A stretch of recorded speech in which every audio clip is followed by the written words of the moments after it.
বাইজিদ বুস্তামি আইয়া কইলো আমি চা দোকানে টেলিভিশন দেখা বন্ধ করব না, তো আপনার বদলাবে কে? আপনি তো সিদ্ধান্ত নিছেন গুনার উপরে মজবুত, আল্লাহ তো বলছে ইমানের উপরে মজবুত হইতে, নবী তো বলছে আমলের উপরে মজবুত হইতে, আর আমরা নাফরমানির উপরে মজবুত, নাফরমানির উপর। 30 বছর সুদ খায়, কি চাচা ছাড়তেন না? না ছাড়তাম না। আপনার ভাল লাগে নি জানো? না আমার ভাল লাগে না। আহা মুসলমান, গুনার উপরে অটল, গুনাহের উপরে অটল। তোমরা ছেলেরা যারা বাবা 365 দিনে কোনোদিন নামাজ পড়ো না, তো তুমি সিদ্ধান্ত নিয়ে নিছো তুমি আল্লাহর নাফরমানির উপরে অটল। মনে রাখো বাপ, একদিন ফেরেশতা একটা লাথি দিয়া জাহান্নামে ফেলে দিবে, একটা লাথি দিবে, একটা লাথির লগে জাহান্নামে ফেলবে। মনে রাখো বাপ, তামাশা দুনিয়া না বাবা। কি ভাবছো তুমি? পড়ালেখা তো আমরাও করছি, জেনারেল লাইনেও পড়ছি, মাদ্রাসার লাইনেও পড়ছি, যথেষ্ট পরিমাণ পড়ালেখা করেই এটা বুঝছি যে কবর আসলেই সত্য, জাহান্নাম সত্য, জান্নাত সত্য। সত্য পৃথিবী সৃষ্টি থেকে নিয়ে আজ পর্যন্ত এত নবী, এত রাসূল, এত আউলিয়া, এত বুজুর্গ, এত আলেম, এত কিতাব, এত কিছু মিথ্যা হইতে পারে না, এত কিছু মিথ্যা হইতে পারে না। মিথ্যা এতদিন চলে না, মিথ্যা কথা এতদিন টিকে না। অতএব 1450 বছর থেকে আমাদের নবীর আমল থেকে প্রতিনিয়ত আল্লাহর কথা, কোরআনের কথা, আখিরাতের কথা, কবর হাসরের কথা বলা হচ্ছে, এগুলো মিথ্যা। তাহলে তাহলে কেন ভুলে গেলাম আল্লাহকে? এই জন্য আমরা যদি সিদ্ধান্ত নেই যে আমরা আমাদের জীবন গঠন করব, আমি আল্লাহর দ্বীনের উপরে চলবো, তাহলে সম্ভব। সম্ভব কিনা বলেন?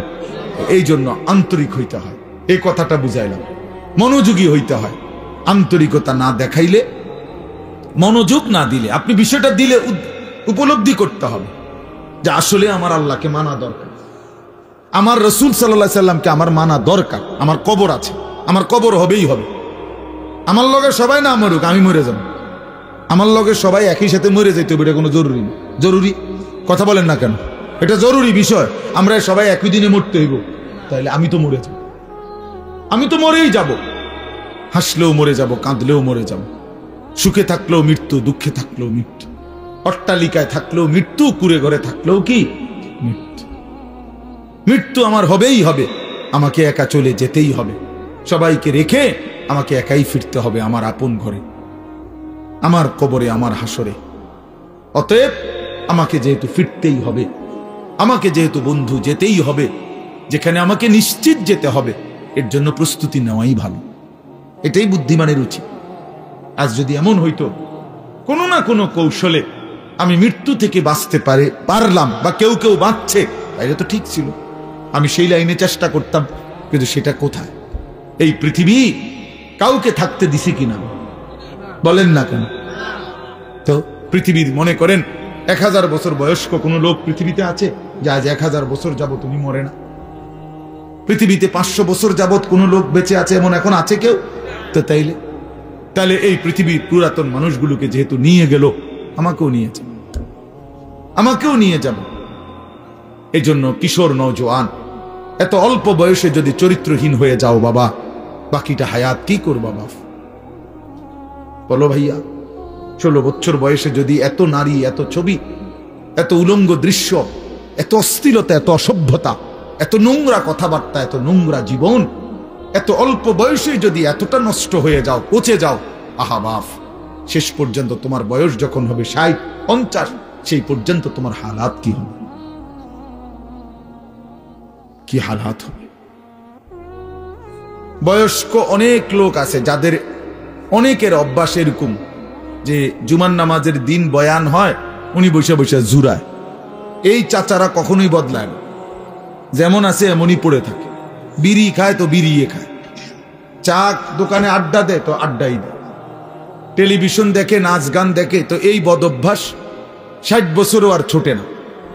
কথায় কথায় গালিগালাজ করে, তো এই বদ অভ্যাস আর ছোটে না। কেন? আল্লাহর কথার প্রতি আন্তরিক না। নয়তো 30 বছর জুমার বয়ান শুনবার পরে একটা মানুষ তো পরিবর্তন হওয়ার কথা। 40 বছর, একটা বছরে 52 সপ্তাহ।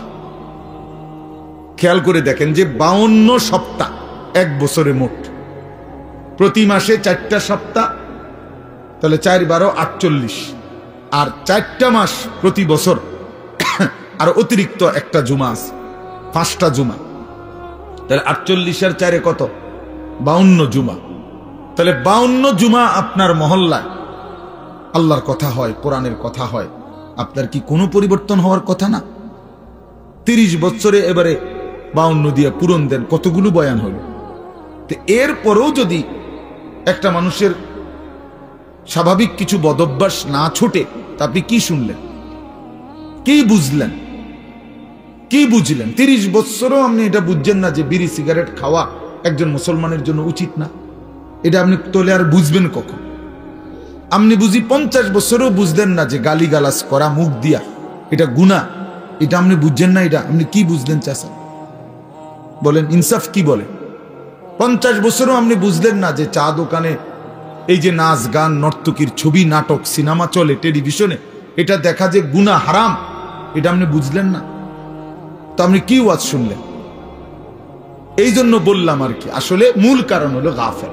হয় বইয়া বইয়া ফান খায়, জুরায়, জিমায়, এই সদবদ, অথবা আমলের আগেই ফেলে দেয়।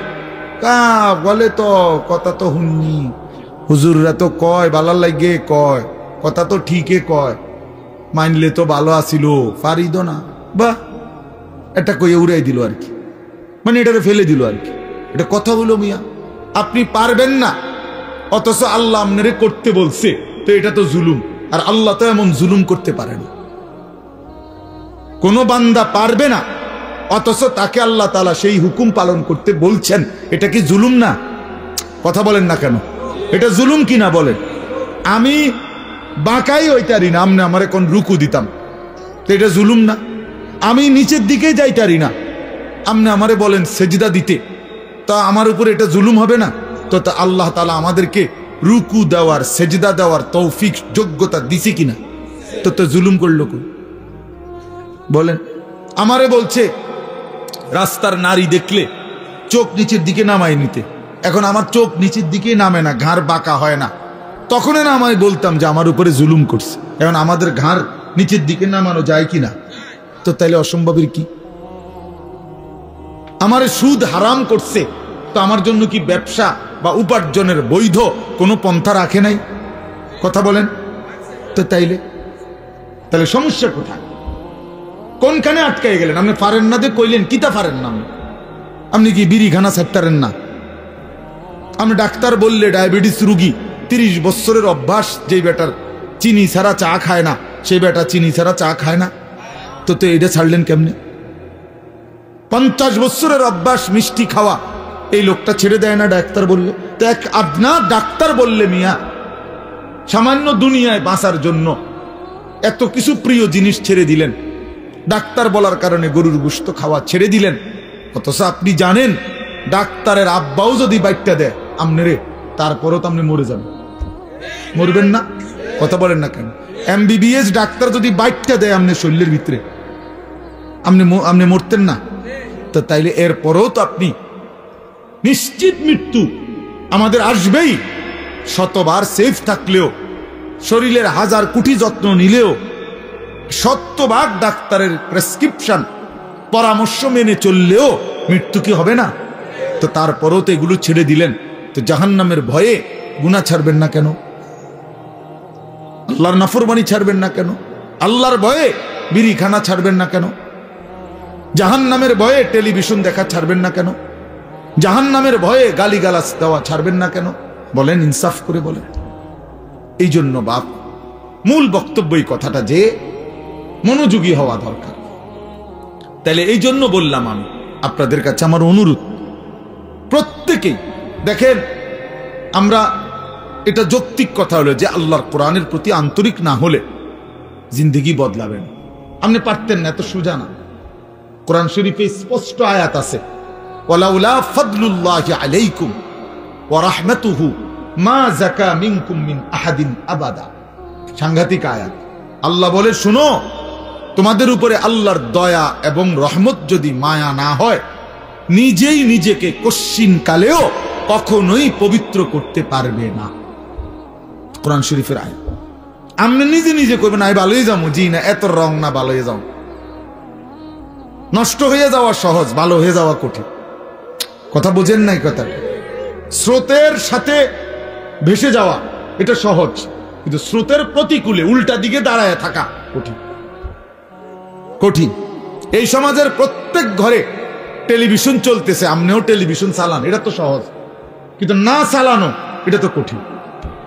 কথা বুঝেন নাই আপনি? না চালানোটাই না কঠিন, উল্টাটা কোনো কঠিন, মানে টিকে থাকা।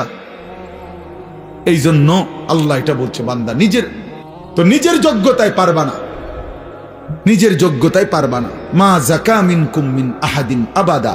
আল্লাহ বলে, বান্দা নিজেকে নিজে পবিত্র করতে কখনোই পারবা না যদি আল্লাহর দয়া না হয়, আল্লাহর মেহেরবানি যদি না হয়। ওয়ালাকিন্নাল্লাহা ইউযাক্কি মান ইয়াশা। আল্লাহ বলেন, বরং আল্লাহই যাকে ইচ্ছে করেন তাকে পবিত্র করে থাকেন। আল্লাহ করেন এটা, আল্লাহ করেন, আল্লাহ করে, আল্লাহ করে। গুনাহ থেকে বেঁচে থাকার জন্য আল্লাহর তৌফিক লাগে, আল্লাহকে সেজদা করার জন্য আল্লাহ তাআলার তৌফিক লাগে। মালিক দয়া না করলে হয় না, আল্লাহ রহম না করলে হয় না। নবী সাল্লাল্লাহু আলাইহি ওয়াসাল্লাম 5 ওয়াক্ত নামাজের পরে দোয়া করতেন, আল্লাহুম্মা আইন্নি আলা যিকরিকা ওয়া শুকরিকা ওয়া হুসনি ইবাদাতিক। 3 বার বলতেন প্রত্যেক নামাজের ফরজের পরে। নবীজি এই দোয়াটা 3 বার বলতেন যে, আল্লাহ আমি আপনার জিকির করতে চাই, আপনার শুকর আদায় করতে চাই, আপনার ইবাদত সুন্দরভাবে করতে চাই, আপনি সাহায্য করেন। এই যে আল্লাহর কাছে চাইতে হয়, আল্লাহ আমি সেজদা দিতে চাই ঠিক মতো, রুকু দিতে চাই সুন্দর মতো, কোরআন পড়তে চাই সুন্দর মতো, আপনাকে মানতে চাই সুন্দর মতো, আপনাকে ডাকতে চাই দিন রাত। আল্লাহ আপনার শুকর আদায় করতে চাই, আপনি আমারে তৌফিক দিন, আপনি আমারে তৌফিক দেন। আল্লাহ যোগ্যতা না দিলে বাপ পারবেন না, পারবেন। আমি একবার পাও ভাঙছিল 2021 সালে, 6 মাস আমি মাটিতে সেজদা দিতে পারি নাই, বসে বসা ইশারা রুকু সেজদা করতে হয়েছে। তো এই যে আল্লাহ তাআলা তৌফিক ছিনায় নিল, তা আমার কোনো ক্ষমতা ছিল সেজদা দেওয়ার? কথা বলেন না। এই জন্য দয়া করে কিশোর নওজোয়ান ভাই, তোমরাও এটা বুঝো ভাই, নিজেরে নিজে নষ্ট করে দেওয়া, বরবাদ করে দেওয়া এটা সহজ, এটা সহজ। এই সমাজের সবাই মোবাইলে উলঙ্গ ছবি দেখে, তুমিও দেখো, সহজ বিষয়। কিন্তু নজর হেফাজত করা, চোখের হেফাজত করা এটা কঠিন। কিন্তু কষ্ট করে কেউ যদি হিম্মত করে তো আল্লাহ তার জন্য সহজ করে দেয়। ওমান ইয়াত্তাকিল্লাহা ইয়াজআল লাহু মাখরাজা। আল্লাহ বলছে, যে আমাকে ভয় করে গুনাহ ছেড়ে দেয়, আমি তার জন্য সর্বাবস্থায় আমি আল্লাহ তার জন্য রাস্তা করে দিই, আমি তার জন্য সহজ করে দিই। আগে আল্লাহর জন্য ফিরতে হয়, আল্লাহর দ্বীন মানার জন্য সিদ্ধান্ত থাকতে হয়, আল্লাহর দিকে আসতে হয়, ঝুঁকতে হয়, মনোযোগী হইতে হয়, আন্তরিক হইতে হয়। আপনি যদি বলেন যে কোরআন আমার জন্য, ইসলাম আমার জন্য, আমি আমার রাসূলকে নারাজ করব না, আমি আমার আল্লাহকে নারাজ করব না, আমি দ্বীন মানবই মানব, খোদার কসম, এমন একটা মজবুত সিদ্ধান্ত নিয়ে বান্দা 1 বিগত যদি আগায়, তো আল্লাহ তাআলা রহমত নিয়ে বান্দার দিকে 1 হাত আগায় আসবে। শর্ত হইল আপনি তো 1 বিগত আইতেই, আপনি দিল্ল হইতে হইতে কারণ যদি একবার ব্যস্তি হয়ে যেতেন, কিতে ব্যস্তি, হ্যাঁ, বিড়ি খাইতে খাইতে আরে ভালো মানুষ তো সমাজে উঠতে গেছে, ও নাই, ও নাই, হ্যাঁ বড় ভালো মানুষ। আপনি বিড়ি খাই না বেড় হইতে ভালো মানুষ, আপনার গায়ে তো গন্ধ, দুর্গন্ধ মিয়া, বিড়ির গন্ধের চেয়ে নিকৃষ্ট কোনো গন্ধ হইতে পারেনি মিয়া। তাইলে কোন বিড়ি খুর তো পবিত্র মানুষ হইতে পারে না, কাউ না মিয়া, এটা একেবারেই অপবিত্র মানুষ, ফালতু মানুষ মিয়া, এ তো বদ অভ্যাস। কোরআনুল কারীমে আল্লাহ বলছেন, জাহান্নামীদের খাবার, জাহান্নামে যেটা দেওয়া হবে, লা ইউসমিনু ওয়ালা ইউগনি মিন জু'। জাহান্নামী খাবারের মধ্যে কোনো পুষ্টি নাই, এটা তার শরীরের মধ্যে কোনো স্বাস্থ্য বাড়াবে না, আবার ক্ষুধাও মিটাবে না। কোরআনের আয়াত। ঠিক বিড়ি সিগারেট এরকম যে এটার দ্বারা কোনো স্বাস্থ্যও বাড়ে না, ক্ষুধাও নিবারণ হয় না, এই জন্য বিড়ি সিগারেট জাহান্নামীদের খাবার। জাহান্নামীদের খাবার, জাহান্নামীদের খাবার, জাহান্নামী খাবার। আগুন কোন মুমিনের পছন্দ হইতে পারে না। মুসলমানের পছন্দ আগুন, নাকে মুখে দিয়া আগুন বাহির করা, এটা কোনো ইমানদারের প্রিয় পছন্দ হতেই পারে না, কোনো যুক্তি নাই, একেবারে ফালতু ছাড়া, বদভ্যাস ছাড়া। আখিরাত যার মনে নাই, পরকাল যার মনে নাই, কবর বলতে কিছুই জানে না, এই ব্যক্তির দ্বারা সম্ভব বছরের পর বছর বিড়ি খেয়ে যাও। ভুলে গেছে আখিরাত, মনে নাই আখিরাত, ও কিছুই মনে করে না আখিরাতে। মনে করছে জিন্দিগি মানে এই বন, বিড়ি, চা, বিস্কুট, পান, সুবারি আর এই বেনবেনানি আলাপ সালাপ, খালাস, এটাই জীবন। না, এটা জীবন না বাবা, এটা জিন্দিগি না। এজন্য দয়া করে ভাবতে শিখেন, আল্লাহর দিকে ফিরতে হবে, হিম্মত করতে হবে, হিম্মত করতে হবে। আল হিম্মাতু হিয়াল ইসমুল আযম, আরবিতে বলে হিম্মত সাহসিকতা, মজবুত একটা সিদ্ধান্ত, এটা ইসমে আজম। ইসমে আজম কি? কতগুলো দোয়া আছে হাদিসে, নবীজি সাল্লাল্লাহু আলাইহি সাল্লাম বলেন এগুলো যদি কেউ পড়ে, যা চায় আল্লাহর কাছে আল্লাহ তাই দিয়ে দেয়। এর মধ্যে দোয়া ইউনুস একটা ইসমে আজম, লা ইলাহা ইল্লা আনতা সুবহানাকা ইন্নী কুনতু মিনাজ জালিমিন। আল্লাহর নবী বলছেন এই দোয়া বারবার বারবার যে পড়তে থাকে আর কোনো কিছু আল্লাহর কাছে চায়, তো আল্লাহ তাআলা তার সেই দোয়া কবুল করেই করে। কুল হুয়াল্লাহু আহাদ, এই সূরাটা ইসমে আযম, এটা একটা ইসমে আযম। কেউ যদি বারবার কুল হুয়াল্লাহু আহাদ এই সূরা বারবার পড়তে পড়তে আল্লাহর কাছে দোয়া করতে থাকে, তো আল্লাহ তাআলা তার সেই দোয়া পূরণ করেই দেয়। ইসমে আযম বলে এটা। ঠিক আরবিতে বলে বুজুর্গরা যে হিম্মত, সাহসিকতা। আমি মানবই আল্লাহকে, গোটা মহল্লাবাসী বিড়ি খাক আমি খাবো না, গোটা মহল্লাবাসী মিথ্যা বলুক আমি বলবো না, গোটা মহল্লাবাসী হারামের উপরে পড়ে থাকুক আমি যাব না। আমার দাদা, আমার বাবা, আমার আমল, কই আমরা যে 3 পুরুষ আমাদের সংসারে, আমার দাদার সংসার আমি দেখছি, আমার বাপের সংসার আমি দেখলাম, আমার সংসারে আমি এখন আছি। আমরা যে এই 3 পুরুষে কেউ টেলিভিশন চালাইলাম না, তো আমগো সংসার চলছে না? আমরার বাচ্চা কাচ্চা সব অসল হয়ে গেছে, হ্যাঁ, আমনের গুণাকারে গিয়ে বেশি বুদ্ধিমান হয়ে গেছে, আর আমরার গুলা চিরা খায়। হ্যাঁ বলেন, আমাদের বাচ্চা যে বছরের পর বছর টেলিভিশন দেখে না, তো আমরার গুলা অসল হয়ে গেছে নাকি? তাহলে কি দাঁড়াইল? কেউ হিম্মত নিলে সম্ভব যে না, আমার সন্তান টেলিভিশন দেখবে না, আমার সন্তান আল্লাহর নাফরমানি করবে না, খালাস, গোটা পৃথিবী উল্টে যাক, আমি আল্লাহর উপরে, দ্বীনের উপরে থাকবো। এই যে হিম্মত, হিম্মত ছাড়া হবে না বাবা। আরো আজ হইতে পারে এই আমনের একজনের পর একজন বক্তা উঠবে, নামবে, আমনের কেউ চিৎকার দিব, কেউ সুর দিয়া, কেউ কাইন্দা ডুইল্লা বহুভাবে কইল, আমনের ভিতরে ভিতরে কলজার ভিতরে লোক যত কথা এক, হুজুর পাত্তর গলতে, আরে আমি গলতাম না, তো আমনের কে বদলাবে? কথা বোঝেন নাই আমার? আমনের বদলাবে কে? আমনের সিদ্ধান্ত যে হুজুর, আহারে হুজুর, আমনের মতো দেড় বুইরা হুজুর বেড়া আব্দুল কাদের জিলানির আব্বা কইলো আমি বিড়িখানা ছাড়তাম না, তো আমনের ছুটাইবে কে? বাইজিদ বুস্তামি আইয়া কইলো আমি চা দোকানে টেলিভিশন দেখা বন্ধ করব না, তো আমনের বদলাবে কে? আপনি তো সিদ্ধান্ত নিছেন গুনার উপরে মজবুত, আল্লাহ তো বলছে ইমানের উপরে মজবুত হইতে, নবী তো বলছে আমলের উপরে মজবুত হইতে, আর আমরা নাফরমানির উপরে মজবুত, নাফরমানির উপর। 30 বছর সুদ খায়, কি চাচা ছাড়তেন না? না ছাড়তাম না। আপনার ভাল লাগে নি? না আমার ভাল লাগে না। আহা মুসলমান, গুনার উপরে অটল, গুনাহের উপরে অটল। তোমরা ছেলেরা যারা বাবা 365 দিনে কোনোদিন নামাজ পড়ো না, তো তুমি সিদ্ধান্ত নিয়ে নিছো তুমি আল্লাহর নাফরমানির উপরে অটল। মনে রাখো বাপ, একদিন ফেরেশতা একটা লাথি দিয়া জাহান্নামে ফেলে দিবে, একটা লাথি দিবে, একটা লাথির লগে জাহান্নামে ফেলবে। মনে রাখো, তামাশা দুনিয়া না বাবা। কি ভাবছো তুমি? পড়ালেখা তো আমরাও করছি, জেনারেল লাইনেও পড়ছি, মাদ্রাসার লাইনেও পড়ছি, যথেষ্ট পরিমাণ পড়ালেখা করেই এটা বুঝছি যে কবর আসলেই সত্য, জাহান্নাম সত্য, জান্নাত সত্য। সত্য পৃথিবী সৃষ্টি থেকে নিয়ে আজ পর্যন্ত এত নবী, এত রাসূল, এত আউলিয়া, এত বুজুর্গ, এত আলেম, এত কিতাব, এত কিছু মিথ্যা হইতে পারে না। এত কিছু মিথ্যা হইতে পারে না। মিথ্যা এতদিন চলে না, মিথ্যা কথা এতদিন টিকে না। অতএব 1450 বছর থেকে আমাদের নবীর আমল থেকে প্রতিনিয়ত আল্লাহর কথা, কোরআনের কথা, আখিরাতের কথা, কবর হাসরের কথা বলা হচ্ছে, এগুলো মিথ্যা। তাহলে তাহলে কেন ভুলে গেলাম আল্লাহ? এই জন্য আমরা যদি সিদ্ধান্ত নেই যে আমরা আমাদের জীবন গঠন করব, আমি আল্লাহর দ্বীনের উপরে চলব, তাহলে সম্ভব।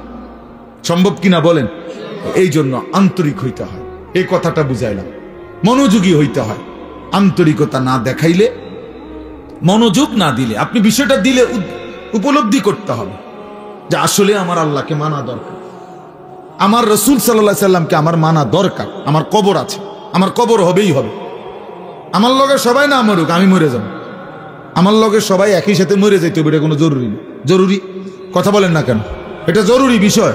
আমরা সবাই একই দিনে মরতে হইব, তাইলে আমি তো মরে যাব, আমি তো মরেই যাব।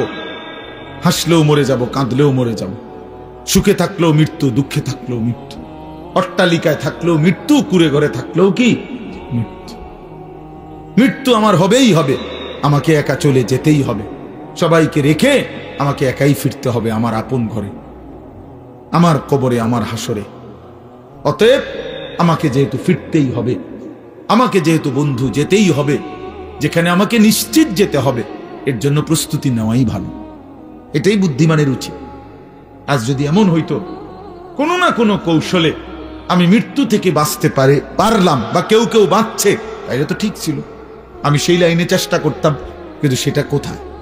এই পৃথিবী কাউকে থাকতে দিছে কিনা বলেন না কেন? তো পৃথিবীর মনে করেন 1000 বছর বয়স্ক কোন লোক পৃথিবীতে আছে যে আজ 1000 বছর যাবত তুমি মরে না? পৃথিবীতে 500 বছর যাবত কোন লোক বেঁচে আছে এমন এখন আছে কেউ?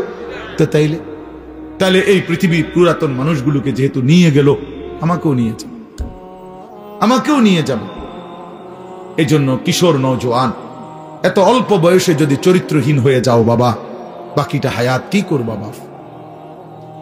বলো ভাইয়া, 16 বছর বয়সে যদি এত নারী, এত ছবি, এত উলঙ্গ দৃশ্য, এত অস্থিরতা, এত অসভ্যতা, এত নোংরা কথাবার্তা, এত নোংরা জীবন, এত অল্প বয়সে যদি এতটা নষ্ট হয়ে যাও, পচে যাও, আহা বাপ, শেষ পর্যন্ত তোমার বয়স যখন হবে 60, 50, সেই পর্যন্ত তোমার হালাত কি হবে? কি হালাত হবে?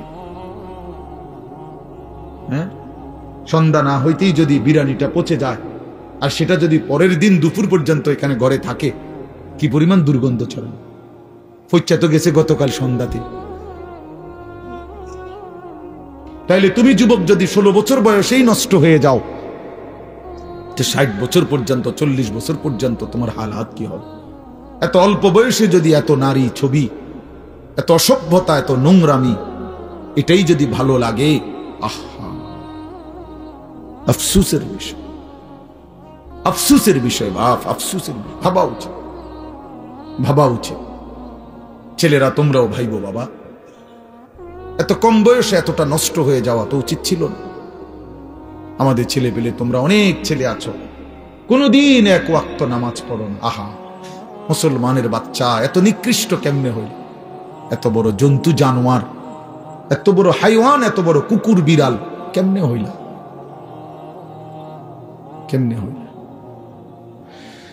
ওফ, কোরআনুল কারীমে আছে, আল্লাহ বলছে ওয়াত্তাবা হাওয়াহু ফামাসালুহু কামাসালিল কালব, মনের ইচ্ছা মতো যে চলে, তার মনে যা চায় তাই যে করে, আল্লাহ বলছে তার উদাহরণ কামাসালিল কালব, কুত্তার মতো। কিসের মতো? কালব অর্থ কি কোন? হেদিকে ফিরা কোন? কুত্তার মতো। কুত্তা। ফামাসালুহু কামাসালিল কালব, আল্লাহ পাক কোরআনে বলছে, সূরা আরাফের মধ্যে আছে। আল্লাহ বলছে নিজের মনে যা চায় তাই যে চলে, সে কুত্তার মতো। ওইটা কুত্তা। তো তাইলে মানুষের আর কোনো, মুসলমান তো পরের কথা বেটা, তোর কোনো মানুষের জাত তো না, তুই তো কোনো মানুষের জাতে না বেটা, মানুষের তো কোনো কিসিমের মধ্যে পড়ে না। আল্লাহ কোরআনে বলছে, ইন তাহমিল আলাইহি ইয়ালহাস আও তাতরুকহু ইয়ালহাস। আল্লাহ বলছে কুত্তার স্বভাব, তারে দৌড়ানি দিলেও জিব্বা লম্বা করে হাঁফায়, ছাড়া দিল জিব্বা লম্বা করে হাঁফায়। দেখছেন চাচা এরকম কুকুরে দেখেন দৌড়াইতে দৌড়াইতে জিব্বা বাইর করে এমন করে, দাঁড়ানো থাকলো জিব্বা লম্বা করে এমন করে হাঁফায়। কুত্তার স্বভাব, কুকুরের স্বভাব। ছি ছি ছি। এরপরেও যদি কারো লজ্জা না লাগে, হ্যাঁ, তাইলে তার কান্দে যদি একটা কুকুর লাগাইয়া দিয়ে একসাথে ছবি উড়ান যাইতো যে এই দুই জানোয়ার একসাথে দেখেন কোনটা বেশি মানানসই। হ্যাঁ হ্যাঁ, বেনামাজি আর কুকুর একসাথে করে যদি দাঁড় করাইয়া একটা সেলফি তোলা যাইতো, ছবি উঠানো যাইতো, ফেসবুকে দেওয়া যাইতো, দারুণ কমেন্টস পড়তো, দিয়া দেখো দেখো। কারণ তুমি তো কোনো মুমিনের সাথে দিতে পারবা না, তুমি কেমনে দিবা কোনো নামাজি মানুষের সাথে? আল্লাহ আমাদেরকে বুঝ দান করেন, আল্লাহ আমাদেরকে বিবেক দান করেন। আমরা মনে করাই দিলাম, আমরা প্রতিদিন মনে করাই দিই, প্রতিদিন প্রতিদিন এই এক জিন্দিগি, ঘুরাফেরা জিন্দিগি, ঘুরাফেরা জিন্দিগি। কभी আরশ पर कभी फरश पर, कभी उनके दर कभी दर बदर, गमे आशिकी तेरा शुक्रिया मैं कहां कहां से गुजर गया। কোত্থেকে কই ছুটে গেলাম, ঘুরতেই থাকলাম, আল্লাহর কথা ফেরি করলাম। নজরুল হে, তার কত দাবি, এতটার ভিতরে আইতে হইব, এতক্ষণ ওয়াজ করতে হইব, এমনি কইতে হইব, আইয়া বইতে হইব, ভাত খাইতে হইব। ওই দেখেন না, এখানে এখনো মাইক ধরতে দেয় না, হের দাবি দেওয়ার শেষ হয়। এই যে এখন দেখলেন না ঘোষণার পর, হে তো মহব্বতে বলে, কিন্তু আমি কিভাবে কি করতে পারি, আমি কি করতে পারি? কিছুই করার নেই। এই মসজিদ, এই ওরা, এই মহল্লা আমার অনেক দীর্ঘদিনের আশা। এত বেশি টাইম তো খুব কম জায়গায় আমি আসছি। এজন্য আল্লাহ তাআলা আপনাদের এই ভালোবাসা আমাদের সবাইকে কদর করার তৌফিক দান করে। আমরা ইনশাআল্লাহ সিদ্ধান্ত নেই আমাদের জিন্দেগি সুন্দর করব, ঠিক আছে? ইনশাআল্লাহ জীবনটা যদি সুন্দর করার ফয়সালা নেই, আখিরাতের ফিকির যদি করি, আমাদের সামনে একটা বড় সুযোগ মাহে রমজান। বলেন আলহামদুলিল্লাহ। আর মাত্র একটা মাসও নাই, একটা মাসও নাই। আজকে 5 তারিখ চলে গেছে, এই মাস 28 মাস, তাহলে 1 মার্চ সম্ভাব্য রোজা। তাইলে 28 দিন থেকে যদি 25 দিন চলেই যায়, আরে 5 দিন জায়গা, আর আছে কত? 23 দিন। তাহলে সর্বোচ্চ 23 থেকে 24 দিনের ব্যবধানে মাহে রমজান, মাহে রমজান, মাহে রমজান। অতএব বাবারা আমার, বন্ধুরা আমার, বয়স্ক বাবা, আপনাদেরও জীবনটা আরেকবার ঘুরে দাঁড়াবার, নিজের জীবনের একটা হিসাব কিতাব করার একটা সময় মাহে রমজান, মাহে রমজান। আল্লাহ তাআলা কোরআনুল কারীমে বলছেন, ওয়াল তানজুর নাফসুম মা কদ্দামাত লিগাদ। প্রত্যেকেই আলাদা আলাদা ভাবে লক্ষ্য রাখো, খেয়াল করো বান্দা, আজকের দুনিয়া থেকে আগামীকালকের আখিরাতের জন্য কি পাঠিয়েছো, আজ হিসাব করো। আল্লাহর নবী সাল্লাল্লাহু আলাইহি ওয়াসাল্লাম বলেন, আল কাইয়িসু মান দানা নাফসাহু ওয়া আমিলা লিমা বা'দাল মাউত। প্রিয় ভাই, শোনো ভাই, নবী সাল্লাল্লাহু আলাইহি সাল্লাম বলেন, বুদ্ধিমান সে যে তার নিজের হিসাব করে এবং মৃত্যু পরবর্তীর জন্য আমল করে, সে বুদ্ধিমান।